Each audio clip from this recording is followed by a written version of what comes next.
Hi, how are you? Hi, Cassidy. Tanner, it's nice to meet you here. So you're interested in the sixth mass extinction, one of the most important things on this planet right now. I am indeed. You are indeed. So what do you want to know? But first, I'd like to hear about the other mass extinctions that we've had. There's been 5, but mainly there's been 2. Two notable ones. That one's happened about 275 billion years ago. The other one about 64 million years ago. The most recent one wiped out the dinosaurs.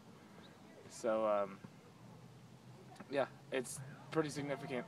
In any mass extinction, only about 50% of the species on Earth actually survive this massive death and cleansing of the Earth. No, really? I thought 75% were wiped out. I looked online, trust me, it said 50%. Well, isn't that kind of cheating? I guess. Shouldn't you know about this? I should. Just like brainy, like intelligence stuff? Yeah. I'm just messing with you, dude. Okay. But yeah, I believe we are in the midst of our 6th mass extinction after all of the species are recently dying. Not necessarily all of them important. Most of them are small insects and plants and all that stuff, but it all starts from the bottom and works its way up. So eventually, humans aren't going to be able to survive it, and we'll have to deal with it eventually. So we might as well deal with it now. Are you a deep believer of the 6th mass extinction? I am a deep believer in the 6th mass extinction. How deep? Pretty deep. So, I hear that tons of, like, insects, you could say, little Insects. unimportant species, you could say, go extinct every day without people noticing. Well, one of the main questions of any mass extinction is how important are the species that are being lost? Sure, some of them are insignificant. Like many of the insect species live only a lifespan of like 3 or 4 days, and so they really don't have much of a global impact rather than in their own community, and most humans don't interact with.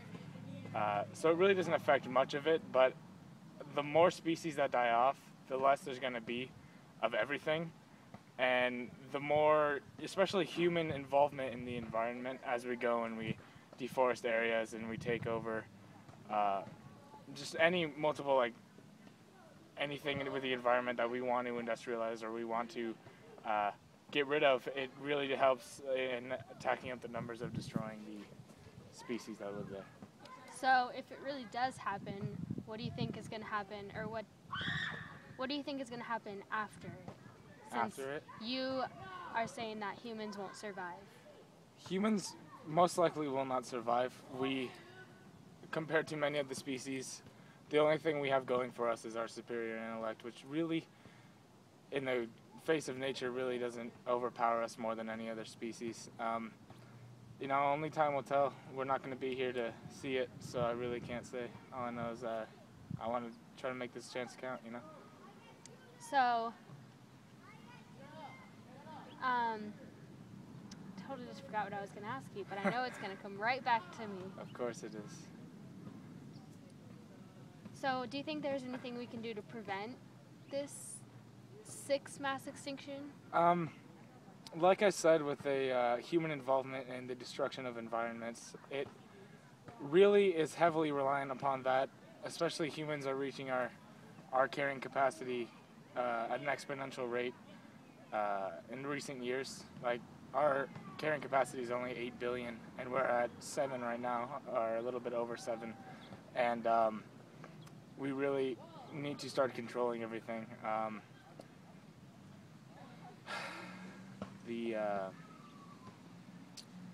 industrialization is really spreading too far, and I know that human spirits, or the general human mind, is concerned about, or the instinct of regular humans is the ability to survive, and most people see survivability as wealth and money, and nobody is going to get wealth and money out of keeping forests or anything. They want to put factories there so they can make stuff for them, and I Honestly, I don't see much of the future changing. I think we're on a path of downfall that is going to keep continuing until eventually it's too late and we just get screwed over. So you think technology is a big player in this game? Of course, I mean, there are some, what's the word? What's the word I'm looking for? Innovations? Yeah, the progress in technology, in harvesting new power and just generating anything other than very heavily polluting ways of power that we have today. But I don't think that it's being adapted or I don't think those companies and those movements have enough faith in them from the general public to really succeed. I think the general public's fear will eventually lead to the Earth being screwed over. So you say factories are a no-go? Factories are a no-go until we can find a better source of power. So that they're not polluting, like, and destroying our energy sources, I guess you could say? I myself wouldn't be that opposed to underground factories, which I'm sure there are people thinking of it right now, but it just seems so far-fetched. But we really need to keep all of the things that make us live, plants, trees, forests, anything that gives off oxygen. We really need to keep that as a must, because if that's all gone, then there's no way we can survive. So, can you explain what you think an underground factory is? An underground factory is just basically a factory that's underground. People dig a giant hole, fill it with concrete, and just build from literally the ground down instead of the ground up. It would save environments, and there's by far a lot less species underground than there are above ground. Well, thank you for educating me today. Thank you.